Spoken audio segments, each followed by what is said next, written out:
എല്ലാവർക്കും ടാലന്റിന്റെ വീഡിയോ ക്ലാസ്സസിലേക്ക് സ്വാഗതം. ഇന്ന് നമ്മൾ 8th സ്റ്റാൻഡേർഡ് CBSE ഫസ്റ്റ് ചാപ്റ്ററായ crop production and management balance പോർഷനാണ് പഠിക്കാൻ പോകുന്നത്. അപ്പോൾ നമ്മൾ കഴിഞ്ഞ ചാപ്റ്ററിൽ 3 അഗ്രികൾച്ചറൽ പ്രാക്ടീസസ് പഠിച്ചു. ഏതൊക്കെയെന്ന് വെച്ചാൽ പ്രിപ്പറേഷൻ ഓഫ് സോയില്, പിന്നെ രണ്ടാമത് സോയിങ് പഠിച്ചു, മൂന്നാമത് ആഡിങ് മാന്യൂർ ആൻഡ് ഫെർട്ടിലൈസേഴ്സ്. ഇനി നമുക്ക് പഠിക്കാനുള്ള ബാക്കി 4 ടോപ്പിക് എന്ന് പറയുന്നത് irrigation and protecting from weeds, harvesting and storage. ഇനി ഇത്രയും കൂടെയാണ് നമുക്കിനി ഇന്ന് പഠിക്കാനുള്ളത്. അപ്പോൾ ഇറിഗേഷൻ എന്ന് പറയുമ്പോൾ നമുക്കറിയാം എന്താണ്, വാട്ടറിംഗ് ഓഫ് പ്ലാന്റ്സിനെ നമ്മൾ എന്തെന്ന് പറയുന്നത് ഇറിഗേഷൻ. ഈ ചെടികൾക്ക് വെള്ളം കൊടുക്കുന്ന പ്രോസസ്സിനെ നമ്മൾ എന്തെന്ന് പറയുന്നത് ഇറിഗേഷൻ എന്ന് പറയുന്നത്. ഇതില് നമ്മൾ ടെക്സ്റ്റും കൂടെ എടുത്തു വയ്ക്കണം. ഇതിലുള്ള ഇമ്പോർട്ടന്റ് പോയിന്റ് വായിച്ച് ജസ്റ്റ് ഒന്ന് പോകാം.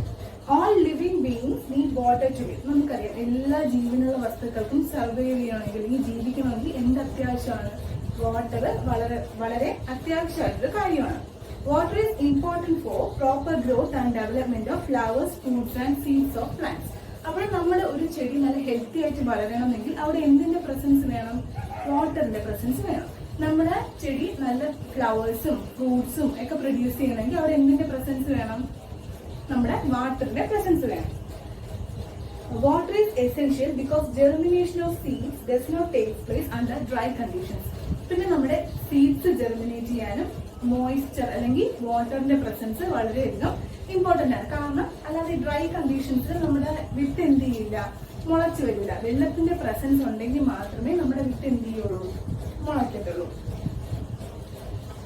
To maintain the moisture of the soil for healthy crop growth, field have to be watered regularly. അപ്പൊ നമ്മുടെ മണ്ണിന്റെ ഈർപ്പം നിലനിർത്തിയാൽ മാത്രമേ നമുക്ക് എന്ത് ചെയ്യാൻ പറ്റുള്ളൂ, ഹെൽത്തി ക്രോപ്പ് പ്രൊഡ്യൂസ് ചെയ്യാൻ പറ്റുള്ളൂ. അതുകൊണ്ട് നമ്മൾ നമ്മുടെ ഫീൽഡിൽ എന്ത് ചെയ്യണം, ഇടയ്ക്കിടയ്ക്ക് എന്ത് ചെയ്ത് കൊടുക്കണം, വാട്ടർ ചെയ്ത് കൊടുക്കണം. The supply of water to crops at different intervals is called irrigation. നമ്മുടെ ലാൻഡിലോട്ട് അല്ലെങ്കിൽ ക്രോപ്സിൽ ഒരു ഡിഫറെന്റ് ഇന്റർവൽസ്, ഒരു നിശ്ചിത ഇടവേളകളിൽ വെള്ളം കൊടുക്കുന്ന ആ പ്രോസസ്സിനെ നമ്മൾ എന്തെന്ന് പറയുന്നത് irrigation. The supply of water to crops at different intervals is called irrigation. നമ്മുടെ ക്രോപ്സിലോട്ട് ഒരു റെഗുലർ ഇന്റർവെല്ലിൽ ഡിഫറെന്റ് ഇന്റർവെൽസിൽ നമ്മൾ വെള്ളം ഒഴിച്ചു കൊടുക്കുന്ന പ്രോസസ്സിനെയാണ് നമ്മൾ എന്തെന്ന് പറയുന്നത് ഇറിഗേഷൻ എന്ന് പറയുന്നത്. In summer the frequency of watering is higher. Why is it so? കാരണം എന്ന് പറയുമ്പോൾ നമ്മൾ ചോദിച്ചിരിക്കുന്ന ക്വസ്റ്റ്യൻ എന്ന് പറയുമ്പോൾ സമ്മർ സീസൺ നമുക്കറിയാം, വേനൽക്കാലത്ത് എന്താണ് നമ്മൾ വാട്ടറിംഗ് അല്ലെങ്കിൽ ഇറിഗേഷൻ കൂടെ ചെയ്ത് കൊടുക്കേണ്ടി വരും അല്ലേ. The frequency of watering is higher. നമ്മൾ ഇടയ്ക്കിടയ്ക്ക് ചെടികൾക്ക് എന്ത് ഒഴിച്ചു കൊടുക്കണം, വെള്ളം ഒഴിച്ചു കൊടുക്കണം. എന്തുകൊണ്ടാണ് അങ്ങനെ പറയുന്നത്? നമുക്കറിയാം സമ്മർ സീസൺ എന്ന് പറയുമ്പോൾ എന്താണ്, ചൂട് വളരെയധികം കൂടുതലായിരിക്കും അല്ലെ. അപ്പൊ നമ്മൾ മണ്ണിലോട്ട് വെള്ളം ഒഴിച്ചു കൊടുക്കുമ്പോഴത്തേക്കും നമ്മുടെ സൺലൈറ്റിന്റെ പ്രസൻസ് കൊണ്ട് എന്ത് ചെയ്യും, പെട്ടെന്ന് നമ്മുടെ വെള്ളം എന്ത് ചെയ്യും, നീരാവിയായി പോകും. അപ്പൊ നമ്മുടെ പിന്നീട് നമ്മൾ വെള്ളം ഒഴിച്ചു കൊടുത്ത് കുറച്ച് കഴിയുമ്പോൾ നമ്മുടെ മണ്ണിന്റെ ഈർപ്പൊക്കെ എന്ത് ചെയ്യും, നഷ്ടപ്പെടും. അതുകൊണ്ടാണ് നമ്മൾ സമ്മർ സീസണിൽ എന്ത് ചെയ്യുന്നത്, ഫ്രീക്വന്റ്ലി നമ്മൾ എന്ത് ചെയ്യുന്നത്, വെള്ളം ചെടികൾക്ക് ഒഴിച്ചു കൊടുക്കുന്നത്. ഇനിയുള്ളത് sources of irrigation. The sources of irrigation are wells, tube wells, ponds, lakes, rivers, dams and canals. അപ്പം വെൽസ്, ട്യൂബ് വെൽസ്, ലേക്ക്, കനാല്, ഡാം ഇതൊക്കെയാണ് നമ്മുടെ വാട്ടറിന്റെ സ്രോതസ് അല്ലെങ്കിൽ സോഴ്സ് എന്ന് പറയുന്നത്. ഇനിയുള്ളത് there are 2 types of irrigation. ഏതൊക്കെയാണെന്ന് വെച്ചാൽ ട്രഡീഷണൽ മെത്തേഡ് ഓഫ് ഇറിഗേഷനും പിന്നെ ഒന്ന് മോഡേൺ മെത്തേഡ് ഓഫ് ഇറിഗേഷനും. Traditional method of irrigation എന്ന് പറയുമ്പോൾ the water available in wells, lakes and canals is lifted up by different methods in different regions. Cattle or human labor is used in these methods. അതായത് നമ്മുടെ കനാലിലും കിണറ്റിലും ഒക്കെ ഉള്ള വെള്ളം പല മെത്തേഡ്സിലൂടെ പല റീജിയൻസിലേക്ക് എത്തിക്കുന്നതാണ് നമ്മുടെ ട്രഡീഷണൽ മെത്തേഡ് ഓഫ് ഇറിഗേഷൻ എന്ന് പറയുന്നത്. അതിനുവേണ്ടി യൂസ് ചെയ്യുന്നതെന്ന് വെച്ചാൽ കാറ്റിൽ അല്ലെങ്കിൽ ഹ്യൂമൻ ലേബർ ആയിരിക്കും. ഒന്നേ കന്നുകാലികളായിരിക്കും അല്ലെങ്കിൽ മനുഷ്യന്മാർ തന്നെ എന്ത് ചെയ്യും, ഈ മെത്തേഡ്സ് ഒക്കെ ചെയ്യും. ഈ മെത്തേഡിന്റെ ഒരു പ്രത്യേകത എന്ന് വെച്ചാൽ these methods R cheaper but less efficient. ഇതെന്ന് പറയുമ്പോൾ ചീപ്പർ ആയിരിക്കും, കാരണം നമുക്ക് വലിയ പൈസ ചെലവോ അങ്ങനെ ഒന്നും ഇല്ലെങ്കിലും ഇതെന്താണ്, അത്രത്തോളം എഫക്റ്റീവ് അല്ല, അത് ലെസ് എഫിഷ്യന്റ് ആണ്. അതിന് കുറച്ച് മെത്തേഡ് കൊടുത്തിട്ടുണ്ട്. മോട്ട് ഓർ പുള്ളി system, chain pump, ഹെക്ലി and Rahat or liver system. അതിന്റെയൊക്കെ പിക്ചേഴ്സ് കൊടുത്തിട്ടുണ്ട് കേട്ടോ. ഇനി ഇപ്പോഴാണെങ്കിൽ എന്താണ്, pumps R commonly used for lifting water. നമുക്കറിയാം, നമ്മുടെ വീട്ടിലൊക്കെ പമ്പ് കാണും അല്ലെ, കിണറ്റിലുള്ള വെള്ളം മുകളിൽ ടാങ്കിൽ എത്തിക്കാൻ എന്ത് കാണും, പമ്പ് കാണും. Diesel, biogas, electricity and solar energy is used to run these pumps. ഈ പമ്പുകൾ വർക്ക് ചെയ്യിപ്പിക്കാൻ വേണ്ടി ചിലപ്പോൾ നമ്മൾ ബയോഗ്യാസ് യൂസ് ചെയ്യാറുണ്ട്, അല്ലെങ്കിൽ ഡീസൽ യൂസ് ചെയ്യും, അല്ലെങ്കിൽ ഇലക്ട്രിസിറ്റി അല്ലെങ്കിൽ സോളാർ എനർജി ഈ പമ്പ് വർക്ക് ചെയ്യാൻ വേണ്ടി നമ്മൾ എന്ത് ചെയ്യാറുണ്ട്, ഉപയോഗിക്കാറുണ്ട്. ഇനി പറയാൻ പോകുന്നത് മോഡേൺ മെത്തേഡ് ഓഫ് ഇറിഗേഷൻ ആണ്. മോഡേൺ മെത്തേഡ് ഓഫ് ഇറിഗേഷൻ ആണ് രണ്ടായിട്ട് തിരിച്ചിട്ടുള്ളത്. ഏതൊക്കെയാണ്, ഡ്രിപ്പ് ഇറിഗേഷനും sprinkler system. Drip system and sprinkler system. അപ്പൊ നമുക്ക് ആദ്യം സ്പ്രിംഗ്ലർ സിസ്റ്റം എന്താണെന്ന് നോക്കാം. This system is more useful on the uneven land where sufficient water is not available. The perpendicular pipes having rotating nozzles on top are joined to the main pipeline at regular intervals. അപ്പോൾ ഈ sprinkler system എന്ന് പറയുമ്പോഴത്തേക്കും നമ്മൾ കൂടുതലും നമ്മൾ കുറച്ച് യാത്ര ചെയ്തിട്ടുണ്ടെങ്കിൽ നമ്മൾ കണ്ടിട്ടുള്ള സാധനം തന്നെയായിരിക്കും. നമ്മൾ ഈ ലാൻഡ്സ്കേപ്പ് ഒക്കെ നനയ്ക്കാൻ വേണ്ടി നമ്മൾ സ്പ്രിംഗ്ലർ ഇറിഗേഷൻ യൂസ് ചെയ്യാറുണ്ട്. അതായത് ഈ ഇതിലെന്ന് പറയുമ്പോഴത്തേക്കും സഫീഷ്യന്റ് വാട്ടർ അവൈലബിൾ അല്ലാതെ അല്ലെങ്കിൽ അൺഈവൻ ലാൻഡ് ആയിട്ടുള്ള സ്ഥലങ്ങളിലാണ് നമ്മൾ കൂടുതലും ഈ സ്പ്രിംഗ്ലർ സിസ്റ്റം യൂസ് ചെയ്യുന്നത്. ഈ സ്പ്രിംഗ്ലർ സിസ്റ്റത്തിൽ എന്താണ്, the perpendicular pipes having rotating nozzles on the top are join to the main pipe line. അപ്പോൾ ഇതിന് ഈ സ്പ്രിംഗ്ലർ സിസ്റ്റം എങ്ങനെയാന്ന് വെച്ചാൽ ഒരു മെയിൻ പൈപ്പ് ലൈൻ കാണും. ഈ മെയിൻ പൈപ്പ് ലൈനിലോട്ട് ഓരോ കുഞ്ഞു കുഞ്ഞു പൈപ്സ് വന്നിങ്ങനെ ജോയിൻ ചെയ്തിട്ട് ഈ കുഞ്ഞു കുഞ്ഞു പൈപ്പ് അല്ലെങ്കിൽ ഈ പെർപെൻഡിക്കുലർ പൈപ്സില് ഇതിങ്ങനെയല്ല, ഈ ലാൻഡിൽ വന്നിട്ട് ഇങ്ങനെ മുകളിലോട്ട് പോകുന്ന രീതിയിലാണ് നമ്മുടെ ടെക്സ്റ്റിലുള്ളത്. ഈ ഓരോ പെർപെൻഡിക്കുലർ പൈപ്സിന്റെയും ടോപ്പില് റൊട്ടേറ്റിംഗ് നോസിൽസ് കാണും. ഇങ്ങനെ കറങ്ങിക്കൊണ്ടിരിക്കുന്ന ഒരു നോസിൽ കാണും.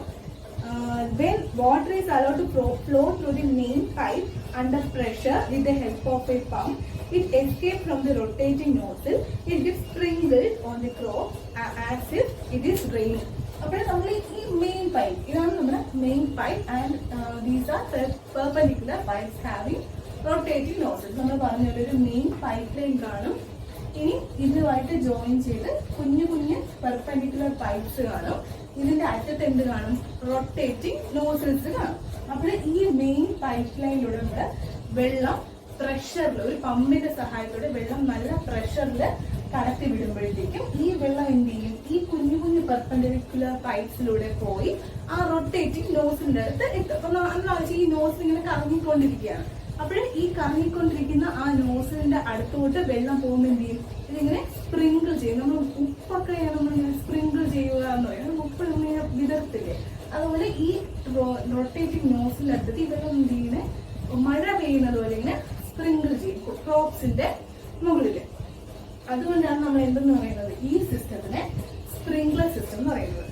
ഇത് നമ്മുടെ പേജ് നമ്പർ 9 ഒരു പടം കൊടുത്തിട്ടുണ്ട്. ഒരു വെല്ല്, അതിലൊരു പമ്പ് ഉപയോഗിച്ച് നമ്മൾ വെള്ളം മെയിൻ പൈപ്പ് ലൈനിലോട്ട് കൊണ്ടുപോകുന്നു. അതുവഴി കുഞ്ഞു കുഞ്ഞു പെർപെൻഡിക്കുലർ പൈപ്സിലെത്തുകയും സ്പ്രിംഗ്ലർ ചെയ്യുന്നതായിട്ടുള്ളൊരു പിക്ചർ കൊടുത്തിട്ടുണ്ട്. അതും കൂടി നോക്കുമ്പോഴത്തേക്കും നിങ്ങൾക്ക് സ്പ്രിംഗ്ലർ സിസ്റ്റം ഒന്നും കൂടി തറവാകും. ഇനി നമുക്കുള്ളത് ഡ്രിപ്പ് സിസ്റ്റം ആണ്. എന്താണ് ഡ്രിപ്പ് സിസ്റ്റം എന്ന് വെച്ചാൽ, in this system the water falls drop by drop just at the position of the roots. ഈ ഡ്രിപ്പ് സിസ്റ്റത്തില് എന്ത് ചെയ്യും, വെള്ളം ഡ്രോപ്പ് ബൈ ഡ്രോപ്പ് ആയിട്ട് എവിടെ എത്തും, ഈ റൂട്ട്സിന്റെ അറ്റത്തേക്ക് എത്തും. റൂട്ട്സിന്റെ പൊസിഷനിലാണ് വെള്ളം എന്ത് ചെയ്യുന്നത്, ഡ്രോപ്പ് ബൈ ഡ്രോപ്പ് ആയി എത്തുന്നത്. അതിനെന്താ പടം അതിന് തൊട്ട് താഴെ 9th പേജ് നമ്പർ 9 താഴെ കൊടുത്തിട്ടുണ്ട്. അതുകൊണ്ട് അപ്പൊ ഈ നമ്മുടെ ഡ്രിപ്പ് സിസ്റ്റത്തിൽ എങ്ങനെയാണ്, വെള്ളം ഡ്രോപ്പ് ബൈ ഡ്രോപ്പ് ആയിട്ട് ചെടിയുടെ എവിടെ എത്തും, റൂട്ട്സിൽ എത്തും. ഈ ഡ്രോപ്പ് ബൈ ഡ്രോപ്പ് ആയിട്ട് വെള്ളം ലഭിക്കുന്നതുകൊണ്ടാണ് ഇതിനെ എന്തെന്ന് വിളിക്കുന്നത്, ഡ്രിപ്പ് സിസ്റ്റം എന്ന് വിളിക്കുന്നത്. It is the best technique for watering fruit plant, garden and trees. This system provide water to plants drop by drop. Water is not wasted at all. അപ്പൊ നമുക്ക് നോക്കുമ്പോഴത്തേക്കും നമ്മൾ ഓരോ ഡ്രോപ്സ് ആയിട്ട് നമ്മുടെ ചെടിയുടെ റൂട്ട്സിലോട്ട് എന്തെത്തും, വെള്ളം എത്തുന്നത് കൊണ്ട് തന്നെ നമ്മൾക്ക് എന്തില്ല, വെള്ളത്തിന്റെ ലോസ് ഇല്ലല്ലേ, ഒരു തുള്ളി വെള്ളം പോലും എന്ത് ചെയ്യുന്നില്ല, നമുക്ക് നഷ്ടം സംഭവിക്കുന്നില്ല. അപ്പൊ നമുക്ക് സ്പ്രിംഗ്ലർ സിസ്റ്റത്തിൽ നോക്കിയിട്ടുണ്ടെങ്കിൽ വെള്ളം ഇങ്ങനെ സ്പ്രിംഗിൾ ചെയ്യുന്നതുകൊണ്ട് കുറെ വെള്ളം റൂട്ട്സിലെത്ത് കുറെയൊക്കെ വേസ്റ്റ് ആയി പോകും ഇല്ലേ. പക്ഷെ ഡ്രിപ്പ് സിസ്റ്റത്തിൽ എങ്ങനെയാണ്, ഡ്രോപ്പ് ബൈ ഡ്രോപ്പ് ആയിട്ട് ചെടിയുടെ എവിടെയാണ് എത്തുന്നത്, റൂട്ട്സിലാണ് എത്തുന്നത്. അതുകൊണ്ട് ഒരു തുള്ളി വെള്ളം പോലും എന്ത് ചെയ്യുന്നില്ല, വേസ്റ്റ് ആവുന്നില്ല. It is a boon in regions where availability of water is poor. ഇതെന്ന് പറയുമ്പോൾ വെള്ളം ഒട്ടും ലഭിക്കാത്ത, അതായത് കുറച്ച് വെള്ളം മാത്രം അഗ്രികൾച്ചറിന് ലഭിക്കുന്ന പ്രദേശങ്ങളിൽ ഇതൊരു അനുഗ്രഹമാണ് ഈ ഡ്രിപ്പ് സിസ്റ്റം എന്നാണ് നമ്മുടെ ടെക്സ്റ്റിൽ പറഞ്ഞിട്ടുള്ളത്. കാരണം കറക്റ്റ് ആണല്ലേ, ഡ്രോപ്പ് ബൈ ഡ്രോപ്പ് ആയിട്ട് എന്ത് ചെയ്യുന്നു, ഫ്രൂട്ട്സിൽ എത്തുന്നതുകൊണ്ട് തന്നെ വെള്ളത്തിന് എന്ത് ചെയ്യുന്നില്ല, ഒരു തുള്ളി പോലും എന്ത് ചെയ്യുന്നില്ല, വേസ്റ്റ് ആവുന്നില്ല. അതുകൊണ്ട് അതെന്താണ്, it's a boon to region where the availability of water is poor. ഇനി നമുക്ക് അടുത്തതായിട്ട് പ്രൊട്ടക്ഷൻ ഫ്രം വീഡ്സ് ആണ് നോക്കാനുള്ളത്.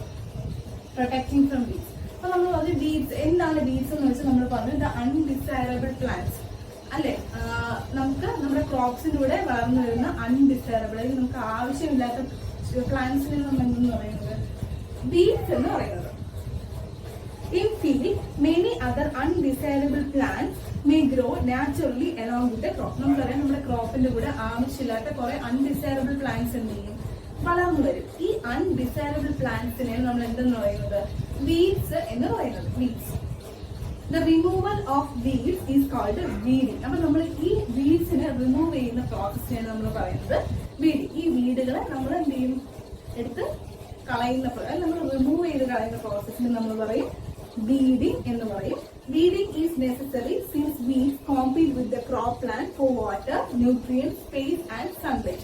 അപ്പോൾ നമ്മുടെ പ്ലാന്റ്സിന്റെ കൂടെ ഈ വീഡ്സ് വളർന്നു വരുമ്പോഴത്തേക്കും ഈ വീഡ്സിന് എന്ത് ചെയ്യും, നമ്മുടെ ക്രോപ്പിന് ലഭിക്കേണ്ട സൺലൈറ്റ്, ന്യൂട്രിയൻസും വാട്ടറും ഒക്കെ ആരും വലിച്ചെടുക്കും, ഈ വീഡ്സും വലിച്ചെടുക്കും. അതെന്ത് ചെയ്യും, that affect the growth of the crop. അതെന്ത് ചെയ്യും, നമ്മുടെ ക്രോപ്പിന്റെ വളർച്ചയെ വളരെയധികം മോശമായി എന്ത് ചെയ്യും, അഫക്ട് ചെയ്യും. The manual removal includes physical removal of weeds by uprooting or cutting them close to the ground. അപ്പോൾ നമുക്ക് വീഡിങ്, നമ്മൾ പറഞ്ഞു the removal of weeds is called weeding. അപ്പോൾ നമുക്ക് വീഡിങ് നമുക്ക് ഫിസിക്കലി ചെയ്യാം. നമ്മൾ ചെന്നിട്ട് ഇപ്പൊ പുല്ലൊക്കെ വളർന്നു വരുമ്പോഴും നമുക്കറിയാം, നമ്മൾ ചെന്നിട്ട് നേരെ പുഴുത് അപ്രൂട്ട് ചെയ്ത് കളയും അല്ലേ, നമ്മൾ പുഴുതം കളയും, അല്ലെങ്കിൽ നമ്മൾ ഗ്രൗണ്ടിനോട് ചേർത്ത് വെച്ചതിന് കട്ട് ചെയ്ത് കളയും.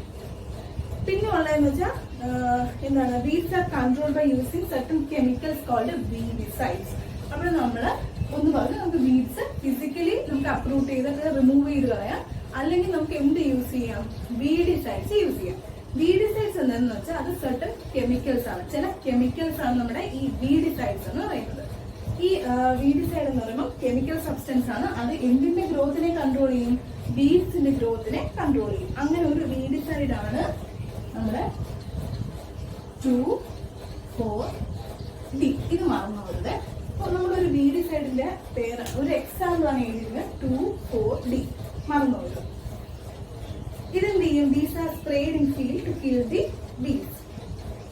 They do not damage the crops. അപ്പൊ എന്ത് ചെയ്യും, ഇത് നമ്മള് ഈ ഫീൽഡിലോട്ടൊക്കെ തളിച്ചു കൊടുക്കും. ഇത് ക്രോപ്പിനൊന്നും ഡാമേജ് ചെയ്യില്ല, ഡയറക്റ്റ് നമ്മുടെ വീഡ്സിനെ മാത്രം സെലക്റ്റീവായിട്ട് എന്ത് ചെയ്യും, നശിപ്പിച്ച് കളയും.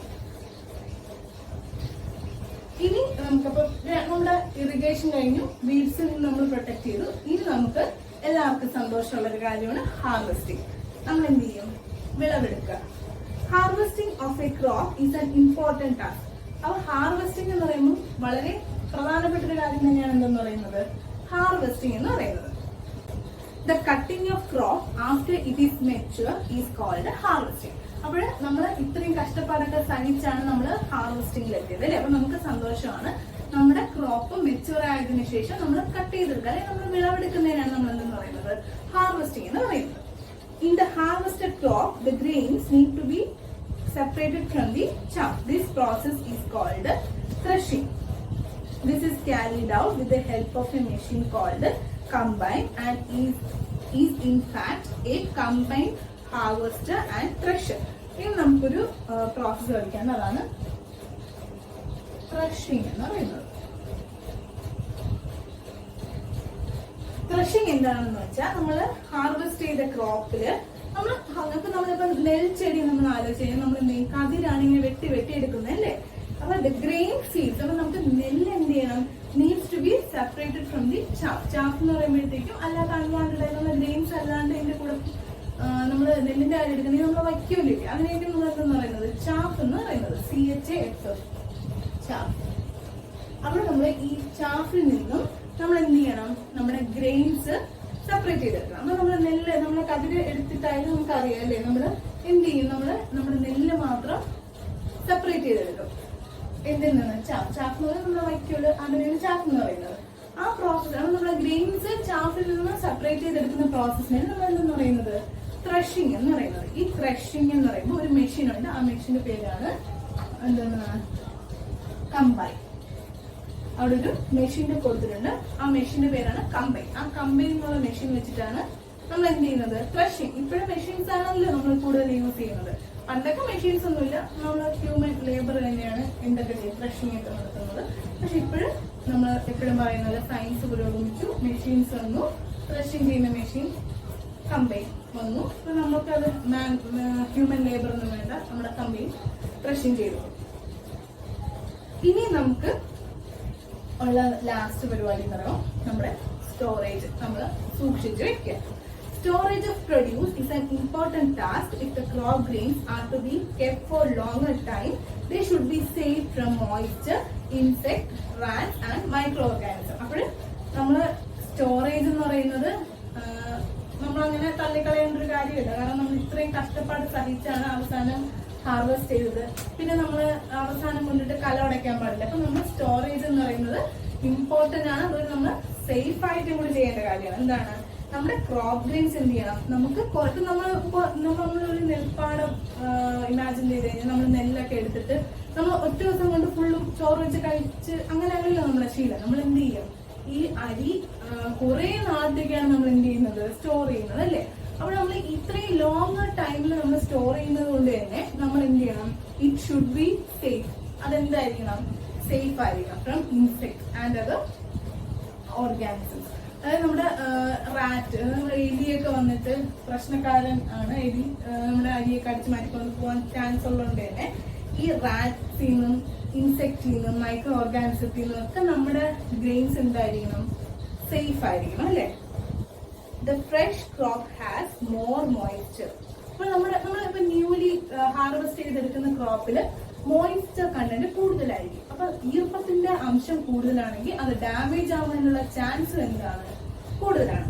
അതുകൊണ്ട് നമ്മളെ ക്രോപ്പ് ലോങ്ങർ ടൈം നമുക്ക് സ്റ്റോർ ചെയ്യണമെന്നുണ്ടെങ്കിൽ എന്ത് ചെയ്യണം, they should be stored after drying. അതെന്ത് ചെയ്യണം, ഡ്രൈയിങ് കഴിഞ്ഞതിന് ശേഷം, അത് നമ്മളൊന്ന് വെയിലത്ത് വെച്ചൊക്കെ ഒന്ന് ഉണക്കിയതിന് ശേഷം വേണം നമ്മൾ എന്ത് ചെയ്യാൻ, സ്റ്റോർ ചെയ്ത് വെക്കാം. Hence, before storing them, the grains are properly dried in the sun. അപ്പോൾ നമ്മൾ സ്റ്റോർ ചെയ്യുന്നതിന് മുമ്പ് നമ്മൾ എന്ത് ചെയ്യണം, സൂര്യപ്രകാശത്തിൽ വെച്ചിട്ട് നന്നായിട്ടൊന്ന് എന്ത് ചെയ്യണം, ഡ്രൈ ആക്കി എടുക്കണം. It helps to reduce the moisture in them. ഇതെന്ത് ചെയ്യും, നമ്മൾ സണ്ണിന്റെ അണ്ടറിൽ നമ്മൾ ഡ്രൈ ആക്കി എടുക്കുമ്പോഴത്തേക്കും ഇതിലെന്ത് ചെയ്യും, ഇതിലുള്ള മോയ്സ്ചർ കണ്ടന്റ് ഒക്കെ പോവുകയും ഇതെന്ത് ചെയ്യും, ഡ്രൈ ആയി കിട്ടാനും സഹായിക്കും. അപ്പോൾ dried neem leaves are used for storing food grains at home. പിന്നെ നമ്മൾ ഈ ഫുഡ് ഗ്രെയിൻസ് ഒക്കെ അരിയിലൊക്കെ ചിലര് നമ്മുടെ ഡ്രൈഡ് നീം ലീവ്സ്, അതായത് നമ്മുടെ വേപ്പില ഉണക്കിയൊക്കെ ഇട്ട് വെക്കാറുണ്ട്. അല്ലെങ്കിൽ ചില ഗോഡൌൺസിലൊക്കെ ചില കെമിക്കൽ ട്രീറ്റ്മെന്റ്സ് ഒക്കെ നടത്തിയിട്ടാണ് നമ്മുടെ സ്റ്റോറേജ് എന്ത് ചെയ്യുന്നത്.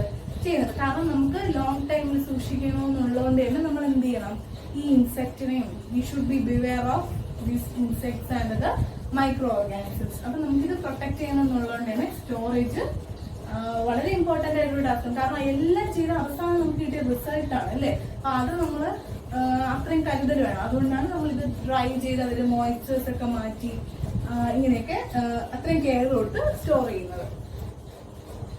ഇനി ലാസ്റ്റ് ആയിട്ട് പറയുന്നതെന്ന് വെച്ചാൽ ഫുഡ് ഫ്രം ആനിമൽസ് എന്നൊരു ടോപ്പിക് ഉണ്ട് കേട്ടോ. അതെന്താണ്, like plants, animals also provide us with different kinds of foods. അപ്പൊ നമുക്ക് പ്ലാന്റ്സ് മാത്രമല്ല, നമുക്ക് ആനിമൽസ് എന്ത് ചെയ്യുന്നുണ്ട്, ലോട്ട്സ് ഓഫ് ഫുഡ് നമുക്ക് എന്ത് ചെയ്യുന്നുണ്ട്, പ്രൊവൈഡ് ചെയ്യുന്നുണ്ട്. കാരണം നമ്മൾ മുട്ട കഴിക്കുന്നവർ, എഗ് കഴിക്കുന്നവരാണ്, ചിക്കൻ കഴിക്കും, മീറ്റ്, അങ്ങനെ മിൽക്ക്, ഇതൊക്കെ നമുക്ക് ആരാണ് തരുന്നത്, ആനിമൽസ് ആണ് തരുന്നത്. പിന്നെ fish, many people living in the coastal areas consume fish as a major part of their diet. അപ്പൊ കൂടുതലായിട്ടും കോസ്റ്റൽ ഏരിയസിൽ നമ്മൾ തന്നെ നമുക്ക് നമ്മുടെ ഡയറ്റിൽ ഒരു ഇമ്പോർട്ടന്റ് പാർട്ടാണ് ഫിഷ് അല്ലേ.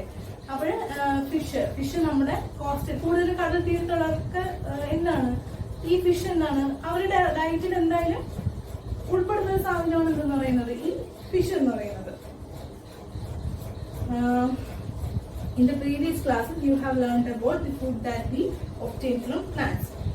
Similarly, animals reared in home or in farms have to be provided with proper food, shelter and care. This is done on a large scale and it is called animal husbandry. അപ്പോൾ animal husbandry എന്ന് വെച്ചാൽ നമ്മളിപ്പോൾ വീട്ടിലും ഫാംസിലും ഒക്കെ നമ്മൾ കാണല്ലേ, നമ്മൾ വീട്ടിൽ ചിലരുടെ വീട്ടിൽ തന്നെ പശു കാണും, ആട് കാണും.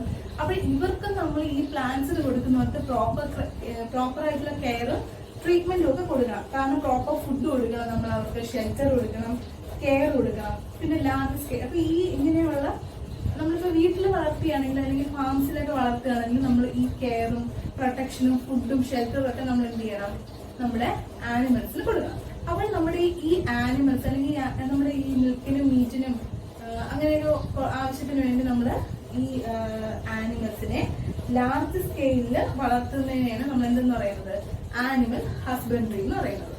അപ്പോൾ ഇതുകൂടെ നമ്മുടെ ചാപ്റ്റർ തീരുകയാണ്. അപ്പോൾ ഈ ചാപ്റ്റർ നമ്മൾ കൂടുതലും പ്ലാന്റ്സിനെ കുറിച്ചാണ് പഠിച്ചത്. ലാസ്റ്റ് നമുക്ക് കുറച്ച് ചെറിയ ടോപ്പിക് ആനിമൽ ഹസ്ബൻഡറി, ആനിമൽസ് നമുക്ക് എന്ത് പ്രൊവൈഡ് ചെയ്യും, ഫുഡ് പ്രൊവൈഡ് ചെയ്യും, അങ്ങനെ ഒരു ഇൻഫർമേഷൻ നമുക്ക് കിട്ടി. അപ്പോൾ ഇതെന്ന് പറയുമ്പോൾ കുറച്ച് ഇൻട്രസ്റ്റ് ഉള്ളവർക്ക് ഇൻട്രസ്റ്റിംഗ് ആയിട്ടുള്ള ഒരു ചാപ്റ്റർ തന്നെ. കാരണം അഗ്രികൾച്ചറിൽ എന്തൊക്കെയാണ് നടക്കുന്നതെന്നും നമുക്ക് തന്നെ ഒരു ചെടി നടണമെങ്കിൽ നമുക്ക് ഇതൊക്കെ ഒരു അറിവാണല്ലേ, ഫ്യൂച്ചറിലേക്കുള്ളൊരു അറിവാണ് നമുക്കിത്. അപ്പോൾ ഇത്രയുള്ള ചാപ്റ്റർ വളരെ സിമ്പിളായിട്ടൊരു ചാപ്റ്ററാണ്. അത് നമുക്ക് എല്ലാം ഒരുവിധമൊക്കെ നമുക്ക് അറിയാവുന്ന കാര്യങ്ങൾ തന്നെയാണ്. നമ്മൾ ഈ വീഡ്സ് അങ്ങനെ കുറച്ച് ന്യൂ ടേംസ്, ക്രഷിങ് അങ്ങനെയുള്ള കുറച്ച് പുതിയ വേർഡ്സ് കേട്ടെന്നല്ലാണ്ട് നമുക്ക് ഏകദേശം എല്ലാം അറിയാന്നുള്ള കാര്യങ്ങൾ തന്നെയാണ് ഈ ചാപ്റ്ററിലുള്ളത്. പിന്നെ നമ്മൾ കേട്ടത് നമ്മൾ 2 types of irrigation, sprinkler and drip system, പിന്നെ നമ്മൾ മാനുവൽ ഫെർട്ടിലൈസർ തമ്മിലുള്ള ഡിഫറൻസ്, അതൊക്കെ നമുക്ക് കുറേയൊക്കെ നമുക്ക് അറിയാന്നുള്ളത് തന്നെയാണ്. കുറച്ച് പുതിയ കാര്യങ്ങൾ നമ്മൾ പഠിച്ചു. അവിടെ നമ്മുടെ ചാപ്റ്റർ ഇവിടെ എൻഡ് ചെയ്യാണ്. അപ്പൊ നമ്മുടെ ഫസ്റ്റ് ചാപ്റ്റർ ഇത്രയേ ഉള്ളൂ. ഇനി നമുക്ക് അടുത്ത ചാപ്റ്ററുമായിട്ട് ഇനി വരുന്ന ക്ലാസ്സിൽ കാണാം. നന്ദി, നമസ്കാരം.